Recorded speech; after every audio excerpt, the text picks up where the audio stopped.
story you are about to hear is true. Only the names have been changed to protect the innocent. Fatima Cigarettes, best of all long cigarettes, brings you Dragnet.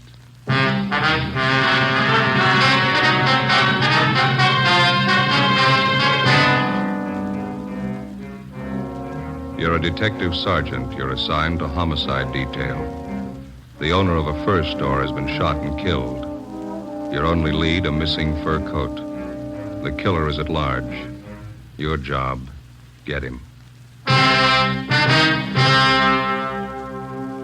If you want a long cigarette, smoke the best of all long cigarettes. Smoke extra mild Fatima. Yes, Fatima is the king-size cigarette which contains the finest Turkish and domestic tobaccos superbly blended to make it extra mild, to give Fatima a much different, much better flavor and aroma than any other long cigarette. That's why Fatima has more than doubled its smokers coast to coast. Enjoy extra mild Fatima yourself. Best of all, long cigarettes. It's wise to smoke extra mild Fatima. It's wise to smoke extra mild Fatima.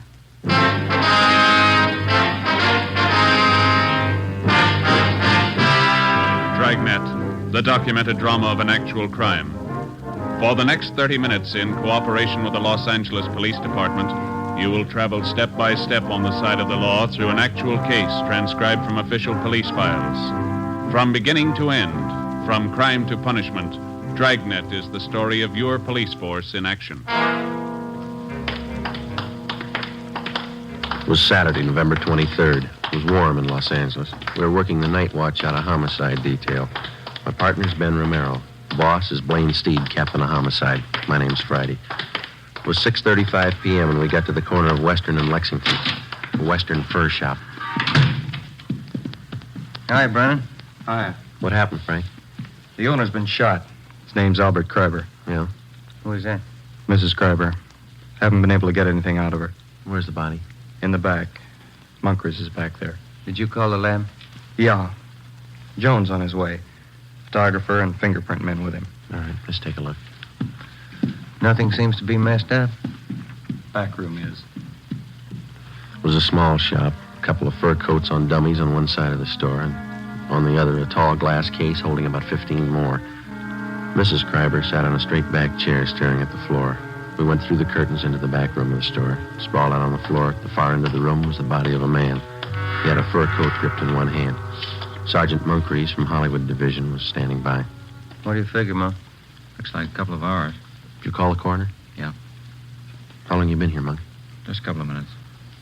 You think Mrs. Kreiber moved anything here? I don't think so. She was sitting in that chair when we got here. I don't think she's moved except to call in.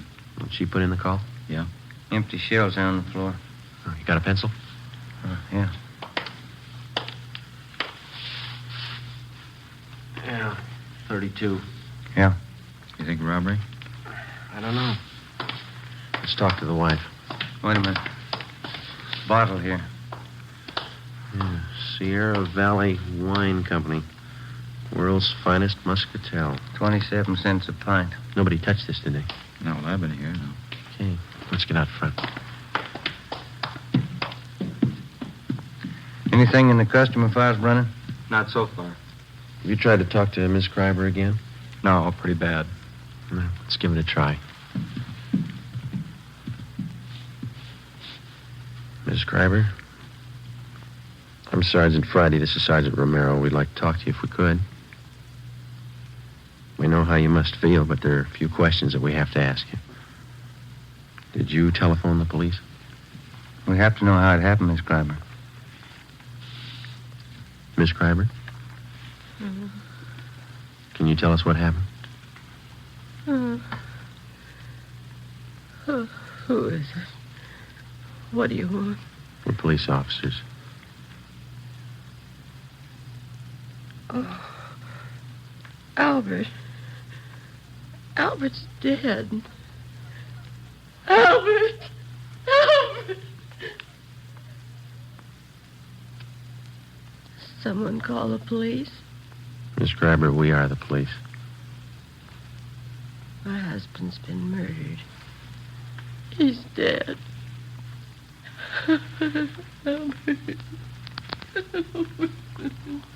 We better leave her.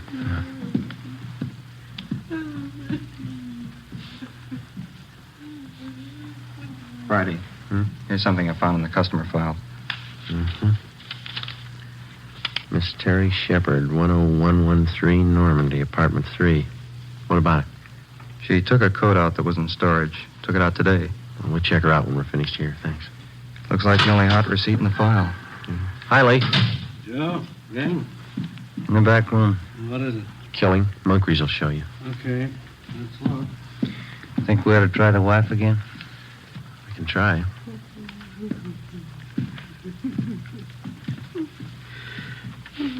Miss Kreiber, can we do anything for you? Oh,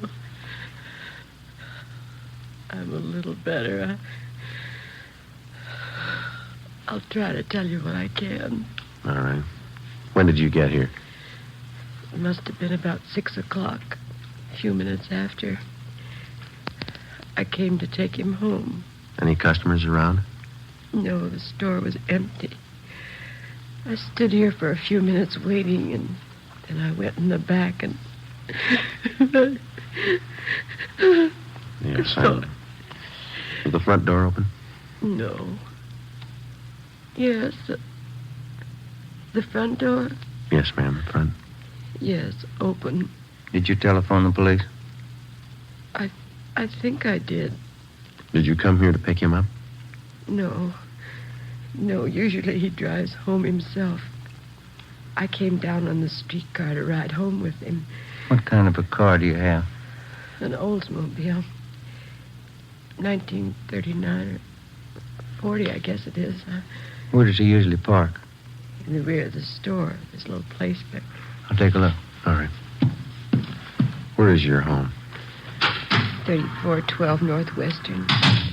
I thought there was something wrong when I got a telegram from him. He said not to come down tonight. He said he'd be home late. What time was that? About 4 o'clock. Well, I'm all mixed up. I haven't told it to you as I remember it. First I telephoned here to the shop. That was this afternoon? Yes, 3:30. I'm sure of that because I made some other calls. I spoke to Albert. He didn't say he was going to be late. Then at 4 o'clock, I received the telegram. Do you have that with you? Yes, it's in my purse somewhere. Somewhere. Oh, here it is. Thank you. Don't come down. I won't be home until late after see a customer, Albert. Can I keep this? We'll return it to you. Yes. What'd you do after you got this wire, Miss Kreiber? Well, nothing. I thought it was strange, but I didn't think too much about it. Then I started wondering why he didn't say anything over the telephone about being late, so... Well, I came down here on the streetcar. Did you phone the store just before you left your house? Yes, but there was no answer. Parking lot's empty. Better get out an APB on the car, huh? Miss Kreiber, you said your car was a 1939 or 40 Oldsmobile, didn't you? 1940. I remember now. What model is that? It was sedan, light blue. Do you remember the license number? Well, I have it on this chain with the extra keys. Here it is, on this little tag. The veterans make these. Thank you. Joe, can I see him, man? Sure. Excuse me, Miss Kreiber. Do you want me to wait? I'd like to go home. We'd like you to wait for a little while, yes. Do you have any relatives living here? A niece and a nephew in Beverly Hills. Jerome Reed. They live on Cannon Drive. All right, we'll call them for you. Thank you.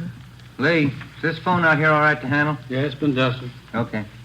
Joe, you coming in? Yeah, right away.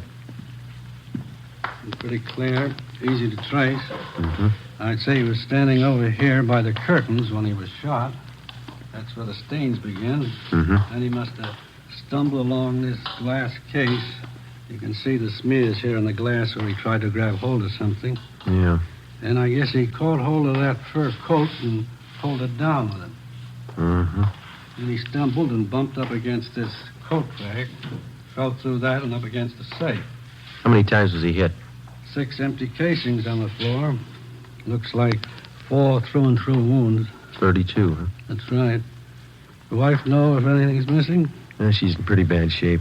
It looks to me like somebody took his wristwatch and a ring from his left hand.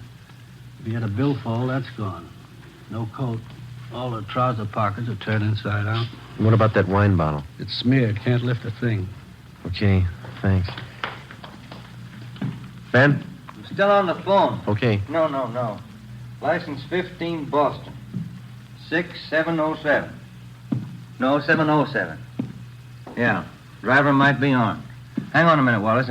What? Now give that DMV, will you? Save another call. Miss Kreiber, did your husband have a wallet? Yes, brown alligator. Did he keep his identification in it? Yes. Did he carry much cash? No, just a few dollars. He was always afraid of holdups. Thank you. You want to give that to him, Ben? Yeah, okay. Hey, Wallace, suspect might have a brown alligator wallet with identification cards of Albert Kreiber. Yeah, that's C-R-I-B, Boston, B, Boston, E-R. 3412 Northwestern Avenue.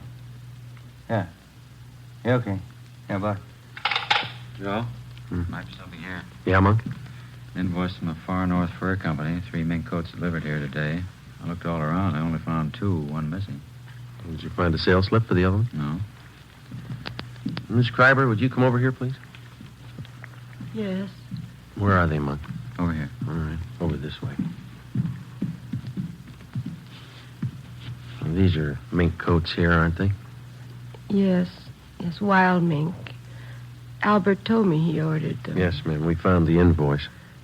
He ordered 3. There are only 2 here. Do you know anything about any of his customers? No, I don't. I never met any of them. Oh, I remember now. Just the night before last, he called someone from home. Told her he'd have some minks in today and she could come in and look them over. Do you know who that was? Why, I didn't hear any name. Miss Kreiber, do you have any idea who might have wanted to shoot your husband? No, none at all. He was friendly with everyone. Everybody liked Albert. He didn't run around. He was either working or at home. Did he drink? Not at all. No, I mean beer, a little wine, maybe? No, he never touched anything. All right, thank you. Brennan, will you see that Miss Kreiber gets to her nephews? Right away. Thank you. Might as well go, Ben. Yeah. We can talk to some of the neighbors. 6 shots fired. Wonder why nobody heard him. Pretty heavy traffic outside, huh? Somebody wanted a mink coat pretty bad. A coat like that costs quite a bit, doesn't it? This one's going to come a little high. Yeah.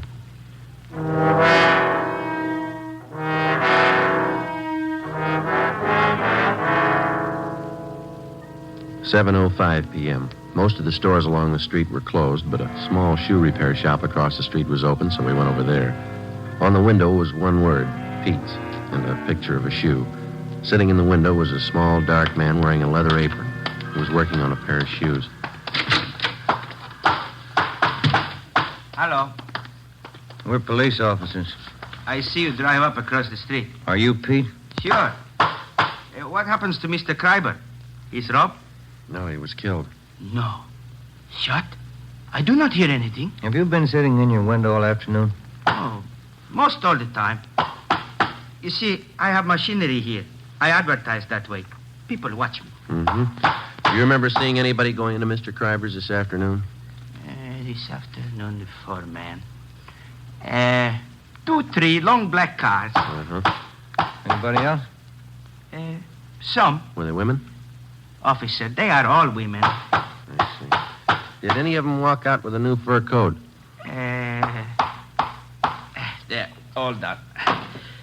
I do not see all of them, I guess, but I see 2. Can you describe them? One beautiful young girl, tall, red hair. She walked out with a big package. What time was that?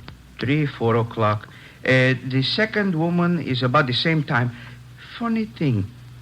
I do not see the bottle, but Benny from liquor store on corner tell me the second one, the blonde. She buys bottle of wine. Did he tell you what kind? No. Reason I remember, I laugh when he tell me.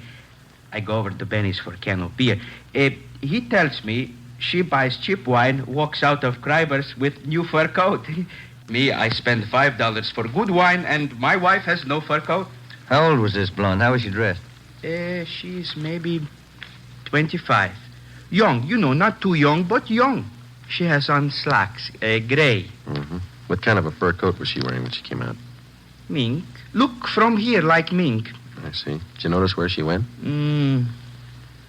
The blonde, the gray slacks, mink coat. Yes, turned the corner onto Lexington and she went up the street. Did you see Mr. Kreiber's car drive away? No, he parked in back. I don't see him come in. I don't see him come out.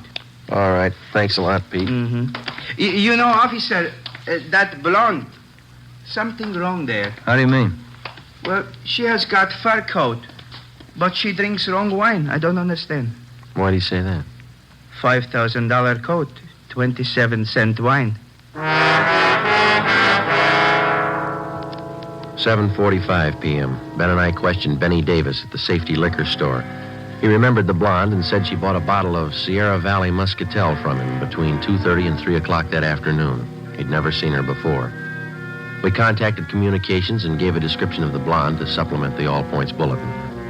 Then we started checking Western Union offices to find out where Mrs. Kreiber's telegram had been sent from. We finally traced it to the office at Normandy and Hollywood Boulevard. The operator who sent the telegram to Mrs. Kreiber also remembered receiving the call. She told us that the person who phoned in the message was a woman. The time, 3:22 p.m. We asked her to put a tracer on it and told her we'd check back. 8:24 p.m. Ben and I went to 10113 Normandy to talk to Miss Terry Shepard, whose name had appeared in the customer files at the fur store. The receipt showed she'd taken a coat out of storage that afternoon. This is something like the place the wife and I used to live in. Yeah? Same people must have built it. Apartment 3. Miss Terry Shepard. All right, come in. The door's open. Find yourself a seat, Fred. I'll be within a minute. Police officers, Miss Shepard. Oh? What's wrong? We'd like to talk to you. What about? Wonder if you could come out here, please. Well, I just got out of the shower. You'll have to wait a minute. Yeah? Yeah, this place has got the same floor plan as mine. Kind of small, isn't it? Not too bad. Wonder what rent she pays. If you don't mind if I wear this tubing, do you? My hair's wet. It's all right. We're sorry to bother you. What can I do for you? You got a fur coat, Miss Shepard? Yeah, sure. Wonder if we could see it, please. Sure, but I don't think it'll thrill you. It's only muskrat. I bought it in Pittsburgh. Where is it, in the closet? Yeah. I'll get it. It's down the hallway, first door on the right. I think I know where it is. What's this all about, Lieutenant? What time were you at the Western Fur Shop today? Oh, I'd say 3 o'clock. Why? What'd you do while you were down there? I got my coat out of hock. I had it there during the warm weather. Paid the man, signed something, and he put the coat in a box, and I took it. Mm-hmm. Do you know Mr. Kreiber down there, the man that owns the store? You got me. The man was about 50. His hair was a little gray. I hardly even looked at him. This is the only fur coat, Joe. Could have passed for mink when I first bought it. It's pretty sad now, isn't it? Not mink. I'll give that closet a last check. All right. What happened? Did somebody steal a coat? Was anybody else in the store while you were there? Yeah. Yeah, there was another girl there. What was she doing? Nothing, just sitting. Do you remember how she was dressed? Oh, she was wearing a gray suit. Slacks. Blonde. Her face wasn't much, but she had a neat little figure. Do you remember anything else about her? Oh, I didn't pay that much attention.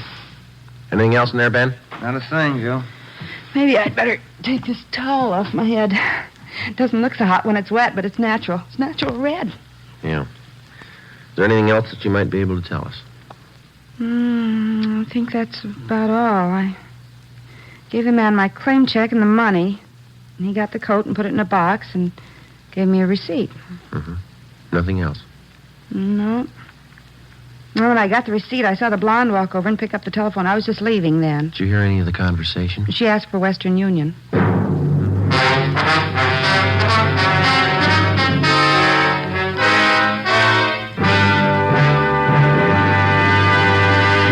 You are listening to Dragnet, the case history of a police investigation presented in the public interest by Fatima Cigarettes. If you smoke a long cigarette, it will be in your interest to listen to a typical case history of a Fatima smoker. It's the case of Edith Gwynn, well-known Los Angeles columnist. This is her actual signed statement. It's my job to keep up with what's going on around town. And here's one thing I've noticed lately. More and more people smoking Fatima. You certainly can tell why once you smoke them. I found them milder than any other king-size cigarette, and that's important to me. Yes, I agree. It's wise to smoke extra mild Fatima. And so do more and more smokers every day. Actual figures show extra mild Fatima has more than doubled its smokers coast to coast. So enjoy extra mild Fatima yourself. The king-size cigarette, which contains the finest Turkish and domestic tobaccos, superbly blended to make it extra mild. You will prefer Fatima's much different, much better flavor. You will agree. It's wise to smoke extra mild Fatima. It's wise to smoke extra mild Fatima. The best of all long cigarettes.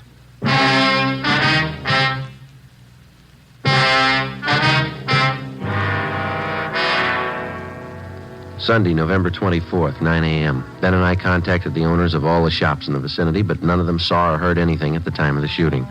Officers Brennan and Moncrief interviewed all the regular customers of Albert Kreiber's fur shop. Only 3 had been in the store on Saturday, but none of them had noticed anything wrong. 11:35 a.m. We spoke to Mrs. Kreiber again, but she could add nothing to her story. Her niece and nephew had been to a football game at the Coliseum in the afternoon and knew nothing had happened until they were telephoned by Officer Brennan. 2:55 p.m. We spoke to all the tenants of the apartment house at 5513 Lexington, which is in the rear of the fur shop. None of them had been home, but the owner told us that he had some men working on the roof of the apartment house at the time of the murder. Through the owner of the durable roof company, we traced the 2 men who had been working on the roof, and they told us that about 4 o'clock they had seen a blonde dressed in gray slacks enter the parking space in the rear of Kreiber's fur store. They whistled at her, but she paid no attention to them. She got into an Oldsmobile and drove east on Lexington. 7 p.m. We checked in at the office and got word that Albert Kreiber's car had been located in a parking lot at Vermont and 8th. We drove down to the location and talked to the parking lot attendant.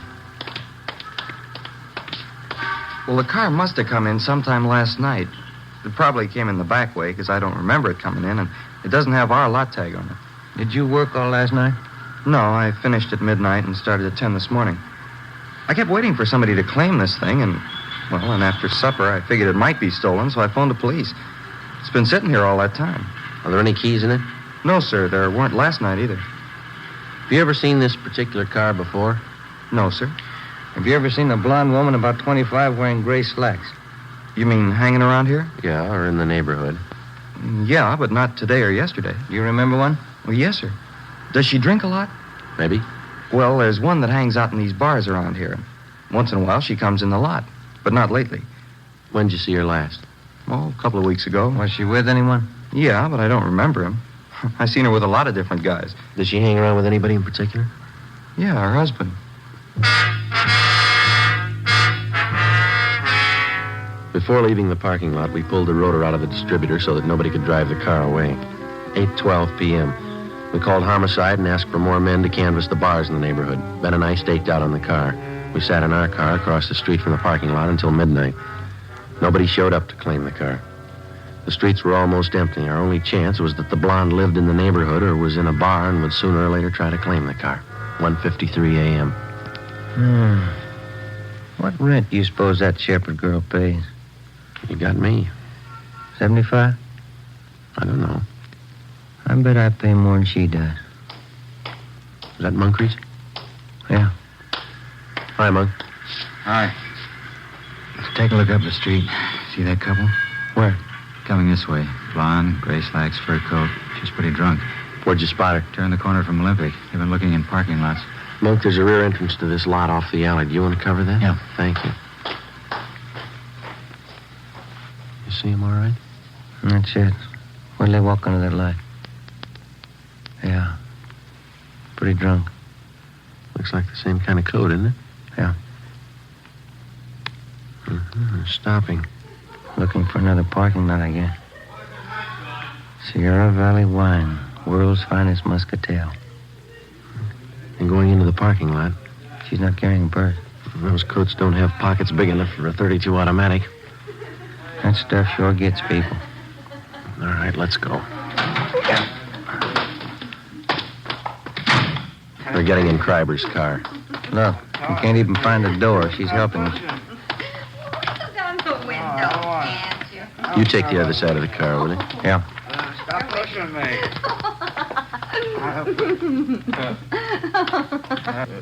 Who are you? Police officers. Can I see your driver's license, please? I got a driver's license. What's going on? What's your name? Betty Moore. What's it to you? The registration slip on the steering column says Albert Kreiber. What's the matter with this car, anyway? Who's Albert Kreiber? Oh, I know who he is. This guy here. Who is this man?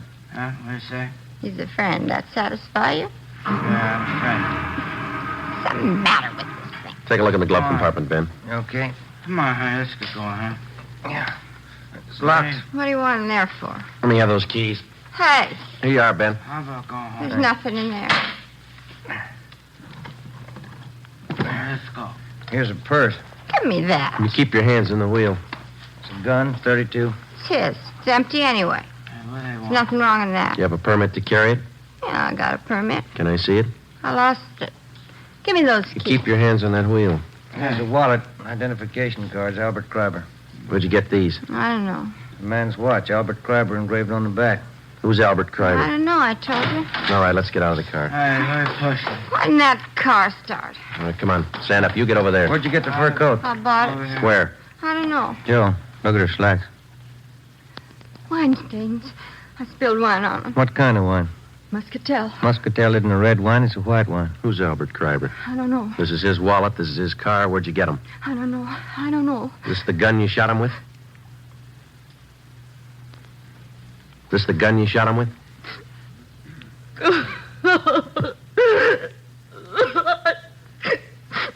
I was going out with him. He said he'd give me a fur coat. He promised me a watch, and he never gave me one. And then we sent a telegram to his wife and everything. Said he'd give me a fur coat and take me out. He backed out on me. So you shot him. Sure I did. He promised me the coat. He said I could have any coat in the shop. He promised me. What are you crying for? You got the coat.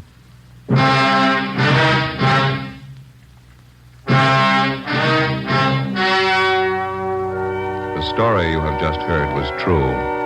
Only the names were changed to protect the innocent. On February 27th, trial was held in Superior Court, Department 86, City and County of Los Angeles, State of California. In a moment, the results of that trial. It's amazing how many long cigarette smokers are changing to extra mild Fatima. Here is the actual report.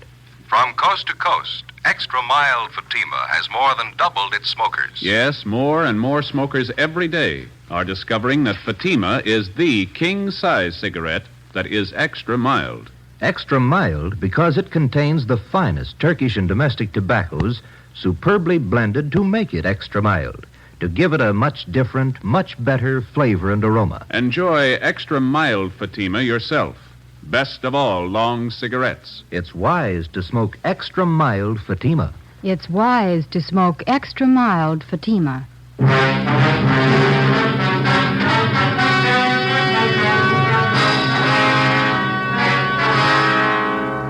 Betty Moore was tried and convicted of second-degree murder and received sentence as prescribed by law. She is now serving her term in the state penitentiary at Tehachapi.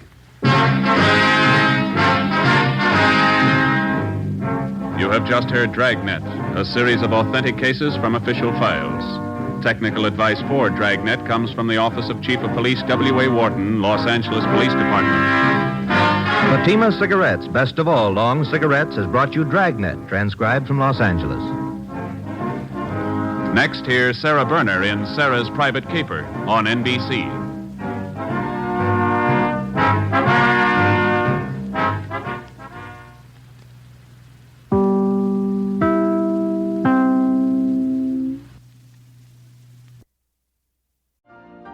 You've been listening to the OTR Gold Network.